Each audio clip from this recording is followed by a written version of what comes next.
నమస్తే.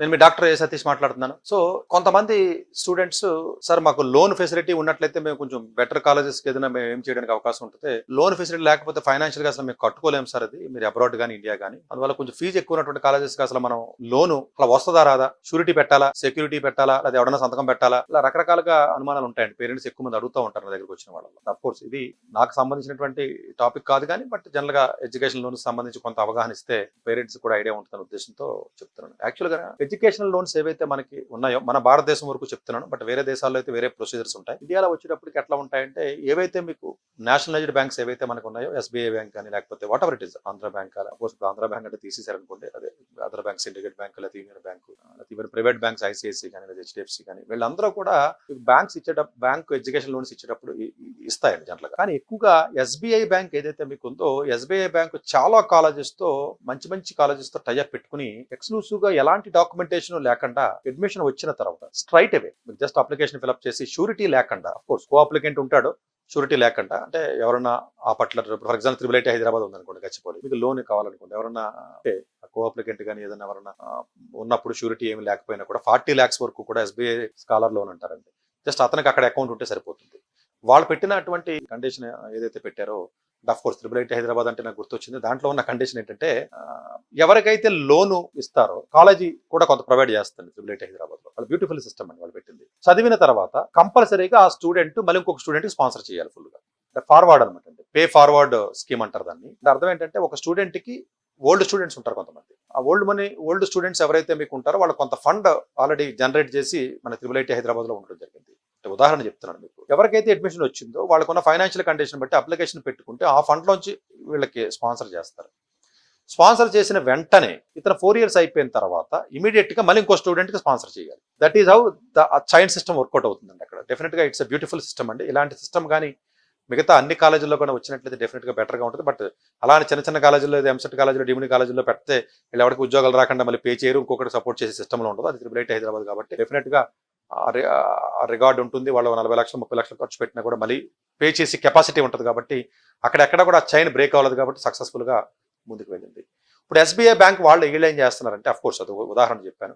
అలా కాకుండా ఎస్బీఐ బ్యాంక్ కూడా ఇదే త్రిబుల్ హైదరాబాద్ లో కానీ బిట్స్ పిలానీలో కానీ ఫీజు కొంచెం ఎక్కువ ఉంటుంది కాబట్టి ప్రైవేట్ ఇన్స్టిట్యూట్స్ కాబట్టి వీళ్ళు ఏం చెప్తున్నారు, ఇప్పుడు ఎక్స్క్లూసివ్ గా డైరెక్ట్ గా ఇన్స్టిట్యూట్స్ తో టైప్ పెట్టేసుకున్నది ఎస్బీఐ పర్టికులర్ గా పెట్టుకుని ఆఫర్ లెటర్ వచ్చిన తర్వాత షూరిటీ అంటే 7.5 lakhs వరకు షూరిటీ ఎక్కలేదు ఇండియన్ గవర్నమెంట్ రూల్ ప్రకారం. మామూలుగా కూడా మీకు ఇస్తారు.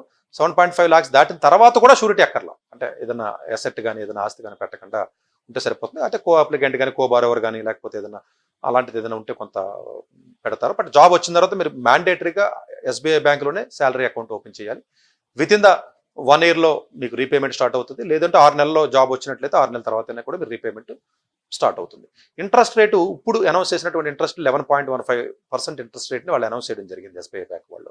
అందులో గర్ల్స్ స్టూడెంట్స్కి 0.5% వరకు ఇంట్రెస్ట్ రేట్ని తగ్గించడం జరుగుతుంది. ఇది ఫ్లోటింగ్ ఇంట్రెస్ట్ అంటే నార్మల్గా మీకు ఇంట్రెస్ట్ చూసినప్పుడు తక్కువే కనపడుతుంది. నేను ఫ్లోటింగ్ భాషలో మీకు చెప్పాను. నేను 11.15% ఇప్పుడు ప్రజెంట్ ఆల్మోస్ట్ 2023 జూన్ జూలై నుంచి ఇప్పుడు అదే ఫోర్స్లో ఉంది. ప్రజెంట్ ఇప్పుడు అనౌన్స్ చేశారు వాళ్ళు, కొత్తగా ఒక నోటిఫికేషన్ కూడా రిలీజ్ చేయడం జరిగింది. సో వీళ్ళకి ఆల్మోస్ట్ అన్ని కాలేజెస్తోనూ టైప్ ఉందండి. ఈవెన్ ప్రైవేట్ కాలేజీలో కూడా టైప్ ఉందండి. ఈవెన్ ఐఐటీస్తోనూ ఎన్ఐటీస్తోనూ అన్ని చోట్ల టైప్ ఉంది. దీంట్లో ఉన్న ప్రత్యేకత ఏంటంటే నేను ఎస్బీఐలో category AA, A, B, C 4 categories ఉంటాయి. అంటే ఐఐటీస్ లో కొన్ని ఐఐటీస్ అన్ని అందులో ఉంటాయి. Other than IITs interest rate లో కొంచెం తేడా ఉంటుంది. ఎన్ఐటీస్ అదర్ ఇన్స్టిట్యూట్స్ కి వాల్యూ బట్టి 1.5 lakh లోపు ఉంటే ఒక రకమైనటువంటి స్కిల్ బేస్డ్ ట్రైనింగ్ అయితే 1.5 lakh వరకు ఒక స్లాట్ వాళ్ళది. 1.5 to 7.5 lakh వరకు ఒక slot. 7.5 lakh to 1.5 crores. So ఈ మూడు స్లాబ్స్ కింద పెట్టి AA, A, BC కింద కేటగిరీ చేసి IITs other institutes, NITs other institutes కింద డివైడ్ చేసి ఆ ఇన్స్టిట్యూట్ కానీ ఆ లిస్ట్ లో కానీ ఉన్నట్లయితే ఆబ్వియస్ గా మీకు ఆ షూరిటీ పర్స్పెక్టివ్ లో మీకు ఇబ్బంది ఉండదు. స్ట్రైట్ అవే షూరిటీ లేకపోయినా కూడా ఇస్తారు. ఇన్సూరెన్స్ కొంతమంది చేస్తారు, కొంతమంది చేయరు వాల్యూ బట్టి. టర్మ్ ఇన్సూరెన్స్ ఏదైనా చేస్తారు, మనిషికి ఏదైనా అయితే ఇబ్బంది అవుతుంది. ఇదే లోను మీరు వేరే ఏదైనా చిన్న చిన్న కాలేజీకి వెళ్ళారనుకోండి, వేడి ఇవ్వడం షూరిటీ లేకుండా. జనం కొంచెం ప్రెస్టేజియస్ యూనివర్సిటీస్కి వెళ్ళినప్పుడు వాడు చూసుకోవడం. అలాగే అబ్రాడ్ లో కూడా అంతేనండి. కొంచెం బెటర్ కాలేజెస్కి వచ్చినప్పుడు లోన్ అనేది పెద్ద ఇబ్బంది లేదండి, లోన్ ఇచ్చేస్తాడు. కొన్ని అబ్రాడ్ లో కూడా షూరిటీ లేని లోన్స్ కూడా కొన్ని ఉంటాయి, కొన్ని ఇస్తున్నారు. అంటే అన్ని బ్యాంక్స్ ఇవ్వరు, కొన్ని బ్యాంక్స్ ఇస్తారు ఆ కాలేజీ కోర్సు స్ట్రెంగ్త్ బట్టి. ఈవెన్ థర్డ్ పార్టీ ఏజెన్సీస్ కూడా ఉన్నాయండి, యూకే అండ్ యూఎస్లో వాళ్ళు కూడా ఇస్తూ ఉంటారు జనరల్గా. బట్ ఇన్ జనరల్గా ఎస్బీఐ బ్యాంకులో గర్ల్స్కి అయితే కొంత కోటా ఉంది. నేషనలైజ్ బ్యాంక్ అవడం వల్ల వాట్ ఎవర్ ద రీజన్స్ 11.15 కొంచెం రీజనబుల్లీ గుడ్ అదే ఇంట్రెస్ట్ అయితే ఇప్పుడు నడుస్తుంది. 1 year తర్వాత రీపేమెంట్ ఉంటుంది. బట్ ఇన్స్టిట్యూట్ మీరు ఏ స్లాబ్లో ఉన్నారు అన్న దాన్ని బట్టి ఆధారపడి ఉంటుంది. ఇంట్రెస్ట్ రేట్ కూడా కొంత మార్పు అనేది ఉంటుంది. మూడోది మీ యొక్క కోఅప్లికెంట్ ఎవరున్నారు ఏంటి అనేది ఇంపార్టెంట్. కోఅప్లికెంట్ షూరిటీ ఏం పెట్టక్కర్లేదండి. జస్ట్ లైక్ కోఅప్లికెంట్ అంతే. Co-applicant is not a surety కింద కాదు. అంటే అతను ఎక్కడ ఉన్నాడు అనేది వేరే అబౌట్స్ తెలియచేయడానికి ఒక ఏదైనా అన్న ఆ పర్స్పెక్టివ్లో తప్ప మన ఆస్తుల్ని షూరిటీ కింద పెట్టడం అట్లాగా ఏమీ ఉండదు. కొంచెం మంచి ఇప్పుడు ఐఎస్బీ ఉందనుకోండి, ఏం అడగడం.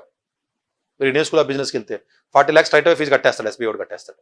సో అందువల్ల లోన్స్కి సంబంధించినటువంటిది ఏదైతే ఉంటుందో డెఫినెట్గా వాళ్ళు కేటగిరీ చేశారండి. ఇలా AA స్టార్, ABC కింద, లేకపోతే IITs, other than IITs, NITs, IIITs. ఈ IIITలో మీకు IIIT హైదరాబాద్ అనుకోండి, దాని ఎస్బీఐ స్కాలర్ ప్రోగ్రామ్ అని, IIIT అలహాబాద్ అయితే ఒకటి, ఇలా రకరకాలుగా లోన్ మెకానిజం అయితే మనకు అన్ని చోట్ల కూడా ఉంది కాబట్టి చక్కగా మీరు అవైల్ చేసుకోవచ్చు. అబ్రాడ్ వెళ్ళాలన్నా కూడా లోన్ వస్తుంది. అది సపరేట్గా ఎప్పుడన్నా వేరే వీడియోలో నేను చెప్తాను. బట్ డెఫినెట్గా ఈ ఎస్బీఐ ఏదైతే మీకు ఇంట్రెస్ట్ రేట్ అనౌన్స్ చేసిందో ఇప్పుడు కొత్తగా ఎవరికైతే ఇప్పుడు జాయిన్ అవుతారో, మెడికల్ కానీ ఇంజనీరింగ్ కానీ అదర్ కోర్సెస్ జాయిన్ అవుతారో, ఫీజు ఎక్కువనైనప్పటికీ కూడా మీరు కొంచెం బెటర్ కాలేజీలో కానీ మీకు అడ్మిషన్ వచ్చినట్లయితే, చూసారు బెటర్ కాలేజ్ అన్నది ప్రతి చోట వస్తుంది. ఒక ఇంటర్న్షిప్ అప్లై చేస్తే బెటర్ కాలేజే కదని అడుగుతాడు, లోన్ అప్లై చేస్తే బెటర్ కాలేజే కదని అడుగుతాడు, లేకపోతే జాబ్కి అప్లై చేస్తే ఏ కాలేజ్ నుంచి వచ్చామని అడుగుతాడు. బ్రాండ్ లాగా మనం చొక్కా వేసుకుంటే అలెన్ సోలీ వేసుకున్నామా, లేకపోతే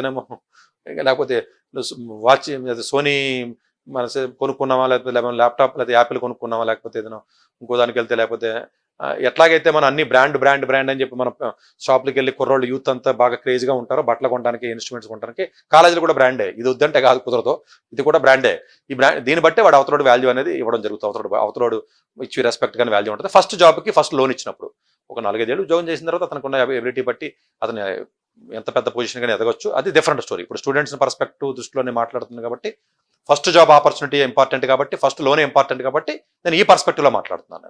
సో దీన్ని దృష్టిలో పెట్టుకుని డెఫినెట్గా కొంచెం మంచి కాలేజీలో సీట్ వచ్చే అవకాశం ఉంటే, డబ్బులు లేకపోవడం వల్ల చదువు అనేది ఆగకూడదు. అలా ఆగవలసిన అవసరం లేదు. బ్యాంక్స్ ముందుకు వస్తున్నాయి, అట్లా ఎస్బీఐ ఈ విషయంలో చాలా ముందుకు ఉంది. డెఫినెట్గా మీరు ట్రై చేసి చక్కగా తీసుకునే అవకాశం ఉంటుంది. Thank you very much.